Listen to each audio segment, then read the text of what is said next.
Quando você ouve falar no profético, o que vem na sua mente? Visões, revelações, misticismo? Pois é.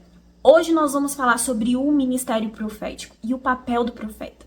Afinal, o que significa ser um profeta no Antigo Testamento? E agora, no Novo Testamento, o que significa ser um profeta?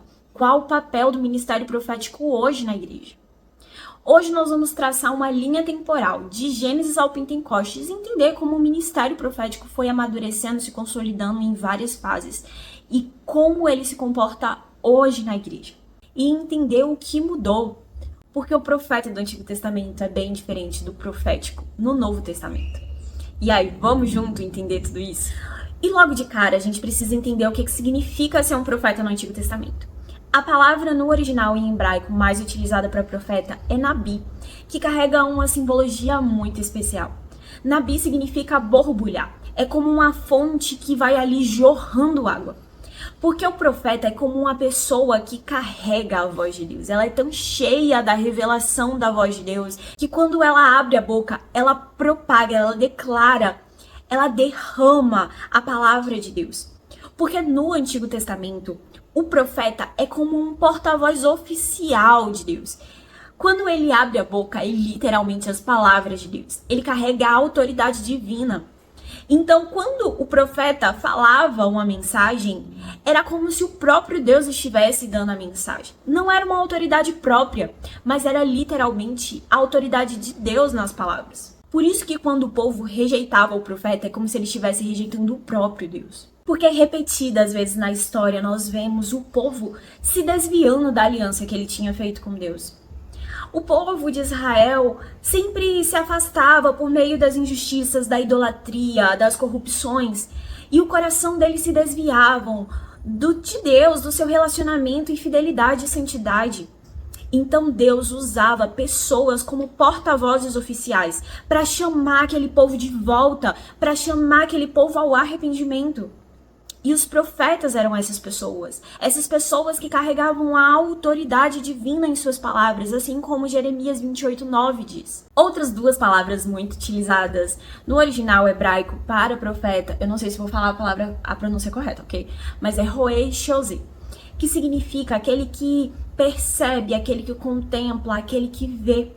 Porque o profeta no Antigo Testamento também carrega a ideia de vidente, que é aquele que tem visões, revelações da parte de Deus. É aquele que enxerga a realidade espiritual, aquele que enxerga o próprio coração de Deus, aquele que percebe o propósito, os desígnios que Deus está estabelecendo. Então ele proclama isso. Ele percebe aquilo que Deus fala. Ele tem como sentidos espirituais aguçados. É como um atalaia que sobe a um lugar alto e fica ali percebendo o que está acontecendo na realidade espiritual, seja a movimentação do maligno, seja aquilo que Deus está para fazer. Porque o profeta não só fala, ele também tem olhos e ouvidos para perceber tudo que está acontecendo ali na realidade espiritual. E por isso que os profetas no Antigo Testamento geralmente falam em primeira pessoa. Porque as suas palavras, elas carregam a autoridade do próprio Deus. Então, geralmente, eles falam, eu farei, eu trarei, ou assim diz o Senhor. E aí fala a mensagem toda em primeira pessoa como se fosse o próprio Deus. Porque, de fato, o profeta no Antigo Testamento tem a autoridade divina em suas palavras. E isso é tão perigoso que em Deuteronômio 18:20, o próprio Deus deixa claro que se alguém fizer algo em nome de Deus sem ser enviado pelo próprio Deus, deveria morrer, deveria sofrer a punição de morte. Porque era exatamente isso que o falso profeta era. Alguém que fazia ou falava algo sem ser enviado por Deus, dizendo ser. E geralmente esses falsos profetas, eles diziam o que o povo queria ouvir em troca de favoritismo, de lucro, de algo ali financeiro ou status por trás. Só que a pena para ser um falso profeta é a morte. Porque de fato, um profeta verdadeiro carrega a autoridade de Deus em sua boca.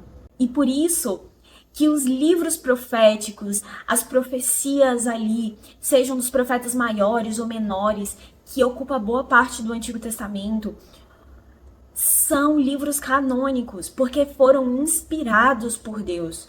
Logo, eles são a revelação de Deus escrita. E as profecias no Antigo Testamento geralmente seguem um padrão, com uma estrutura clara. Coloquei aqui em 5 pontos. O primeiro ponto é o confronto. Geralmente o profeta, ele revela o problema. Ele mostra ali o que a nação está vivendo. Geralmente a idolatria, a corrupção, injustiças acontecendo. Então o profeta aponta o pecado e revela como Deus enxerga o povo. Como o Deus Santo se sente ao ver o pecado da nação e o quanto eles estão distantes de Deus. Qual a condição caída desse povo. Então chega no ponto 2. O anúncio do juízo, porque o juízo é a consequência do pecado. Deus é um justo juiz e todo pecado tem uma consequência que é a morte. E aí Deus levanta o profeta para anunciar o juízo. Caso a nação não se arrependa e não mude de caminho, o juízo é inevitável. Mas aí chega o ponto 3.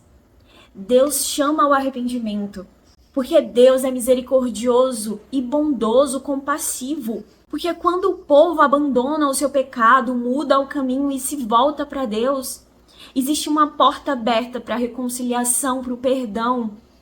Mas é necessário o arrependimento. Mas aí chega o ponto 4, que mesmo que a nação não se arrependa, mesmo que ela não volte atrás, mesmo que ela não se volte para Deus, Deus sempre guarda um remanescente e Ele tem a promessa de restauração. Porque mesmo quando há juízo, Deus guarda o remanescente para restaurar o seu povo. Porque Deus é cheio da graça. E graça é o favor imerecido, nós não merecemos. Na realidade, o nosso merecer é a morte, é o juízo. Mas em sua infinita graça, Deus sempre abre a porta de restauração. E esse é o quarto ponto. Geralmente, os profetas, após a chamada ao arrependimento, eles anunciam a promessa da restauração. E então chega o quinto ponto, que é a esperança futura. E aqui nesse ponto, os profetas foram muito utilizados para trazer promessas messiânicas, a vinda do Messias e também o anúncio da chegada do reino de Deus e da revelação, as profecias apocalípticas em relação ao milênio, em relação à restauração de todas as coisas. Porque a natureza da profecia é redentora. O coração de Deus sempre está voltado à restauração, ao perdão, à cura, à libertação do seu povo. Deus, ele não fica feliz com o juízo, pelo contrário, ele sempre deixa aberta a porta para oportunidade de redenção, de arrependimento. E os profetas foram muito utilizados para profetizar a vinda do Cristo, que abriria o caminho da obra redentora e a chegada do reino de Deus. E então, para entender o ministério profético e como ele se desenrolou na história bíblica, eu quero trazer a linha do tempo aqui. Preparei essa linha do tempo para que ficasse claro como o ministério profético se desenrolou. E de cara, a primeira pessoa que foi chamada de profeta na Bíblia foi Abraão. E ele foi considerado o amigo de Deus. Ele foi considerado alguém que tinha um relacionamento íntimo. Ele ouvia a Deus. E ele foi o patriarca da nação de Israel. Outra figura muito marcante é Moisés. E Moisés fala com Deus face a face, como a quem fala com uma pessoa, um amigo. Deus, ele se revelava às outras pessoas por meio de sonhos, visões, mas a Moisés, Deus falava face a face. Moisés atingiu um nível da revelação de Deus que poucas pessoas na história da humanidade conseguiram. Moisés se consolida como o modelo do profeta.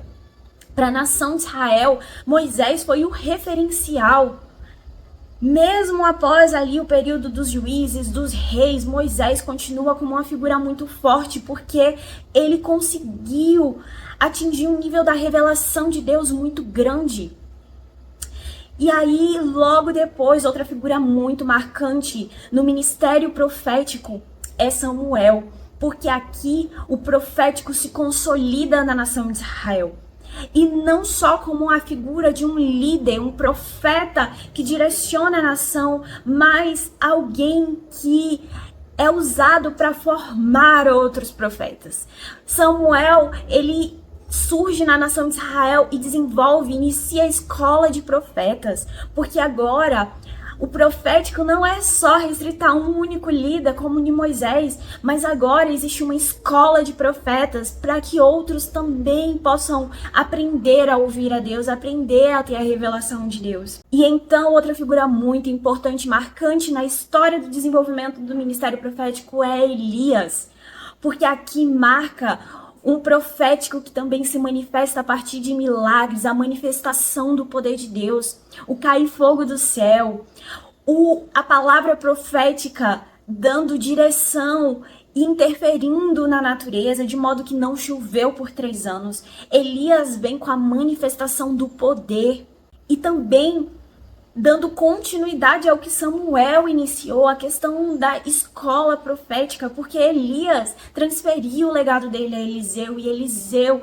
deu continuidade à escola de profetas. Aqui vemos 2 figuras muito marcantes, Elias e Eliseu, consolidando o ministério profético a partir dos milagres. E então o ministério profético entra em uma outra fase, uma fase bem grande. Os profetas maiores e menores, a fase dos livros proféticos, onde homens foram usados por Deus, geralmente seguindo aquela estrutura que já foi mencionada aqui, para profetizar tanto para a nação de Israel quanto para a nação de Judá. Profetas como Isaías, Ezequiel, Jeremias, Daniel, os profetas menores e tantos outros, que foram homens levantados por Deus para trazer um direcionamento à nação de Israel e à nação de Judá. E então vem uma outra fase, a fase do silêncio profético. Depois de Malaquias até a vinda de João Batista, houve um silêncio profético de 400 anos aproximadamente. É aquela paginazinha em branco que divide o Antigo Testamento do Novo Testamento. No silêncio profético é como, poeticamente falando, é como um longo respirar, para dar início a uma fase poderosa, uma transição marcante. Depois do silêncio profético, então vem a vinda de João Batista. João Batista, ele vem no espírito e no poder de Elias, como Malaquias profetiza, mas João Batista, ele vem para preparar o caminho para a vinda do Cristo, para a vinda do Deus Filho. João Batista prepara todo o caminho, pregando o arrependimento e a chegada do reino de Deus. E então vem Jesus Cristo, aquele que consolida e transiciona um novo tempo na humanidade. Agora não estamos mais na antiga aliança, a aliança de Moisés, estamos na nova aliança. Jesus vem para iniciar um novo período, uma nova era. A partir de Jesus, a igreja nasce. E então, Jesus volta ao Pai para que o Consolador venha. E aqui é o ponto final e chave, é o ponto que nós estamos vivendo. Em Pentecostes, quando todos estavam reunidos, o Espírito Santo veio e o Espírito Santo habita em nós. O Espírito Santo que está disponível para todos torna o dom profético disponível a todos aqueles que querem. O profetizar agora não está mais restrito a alguns, está para todos. E agora o ministério profético deve ser exercido pela igreja. O ministério profético deve ser aperfeiçoado na igreja. Aqui é uma nova fase e aqui o ministério profético transiciona. O que mudou? Agora, o profeta ele não carrega a revelação infalível de Deus, porque o Espírito Santo habita em nós. Todos nós podemos ouvir a Deus. Então agora não existe a necessidade desse porta-voz oficial, porque o Espírito Santo antes ele vinha sobre alguns para que esses se tornassem porta-vozes, mas agora o Espírito Santo habita em nós. Está disponível para todos, ele está dentro de nós. Então, a autoridade infalível que estava sobre os profetas passa aos apóstolos, porque agora os livros canônicos da Bíblia não foram mais escritos pelos profetas, eles passam a ser escritos pelos apóstolos. E os apóstolos, eles carregam características bem peculiares de ter a revelação de Deus e serem enviados por Jesus. E por isso que Efésios 2:20 fala que a igreja está alicerçada no fundamento dos apóstolos e profetas. Porque a igreja, tendo a pedra angular que é Cristo, que é a palavra, o verbo de Deus, a igreja se fundamenta na revelação de Deus especial, que é a palavra escrita, a Bíblia. E a Bíblia foi escrita no Antigo Testamento por meio dos profetas e no Novo Testamento por meio dos apóstolos. Então essa autoridade que os profetas carregavam, ela já não existe mais. E agora a gente precisa entender que houve uma transição no ministério profético. E hoje o ministério profético carrega um papel especial, sim, mas não é o mesmo do Antigo Testamento. Por isso que no Novo Testamento a gente precisa ter muita sabedoria, discernimento e maturidade para lidar com as profecias, julgando a profecia e não a pessoa que está falando a profecia. E sempre, toda a profecia precisa estar fundamentada e ser coerente com a palavra de Deus, a revelação escrita. E aqui eu quero trazer alguns exemplos de profetas que aparecem no Novo Testamento com seus respectivos textos bíblicos, para que você possa pesquisar e perceber que mesmo no Novo Testamento, profetas se levantaram, mas agora não com a mesma autoridade que havia antes no Antigo Testamento, mas Deus usou a vida de pessoas, de profetas na igreja. Então, leia aqui esses textos para você perceber que o ministério profético continuou. Então a pergunta que fica é: qual o propósito do ministério profético hoje na igreja? E de cara, o ministério profético, ele visa edificar, consolar, exortar a igreja, trazendo direcionamentos, ensinando a ouvir a voz de Deus, aperfeiçoando os sentidos espirituais para perceber as movimentações espirituais, inclusive movimentações do maligno, ataques. Ministério profético auxilia, aperfeiçoa a igreja no discernimento espiritual. Dos dons espirituais, existem alguns que são dons de revelação, por exemplo, a palavra de conhecimento, a palavra de sabedoria, o discernimento de espíritos, como também o dom da profecia, que se trata de ouvir e transmitir aquilo que nós estamos ouvindo de Deus.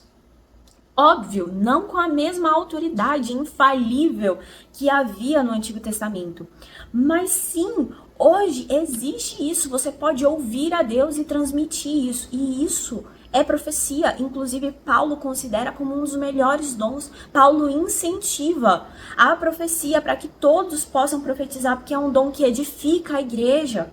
Tudo isso só vai ser possível se pessoas se disponibilizarem, aceitarem o chamado de serem vozes proféticas em nossa geração. E entenda que quando uma comunidade de fé tem um ministério profético consolidado, isso poupa tempo, energia, recursos, porque o ministério profético consolidado traz direcionamento, traz assertividade nas tomadas de decisão. Tudo isso é um presente que Deus deu. É um dom ministerial, é um dom que Deus deu à igreja, porque ele sabia que a igreja iria precisar.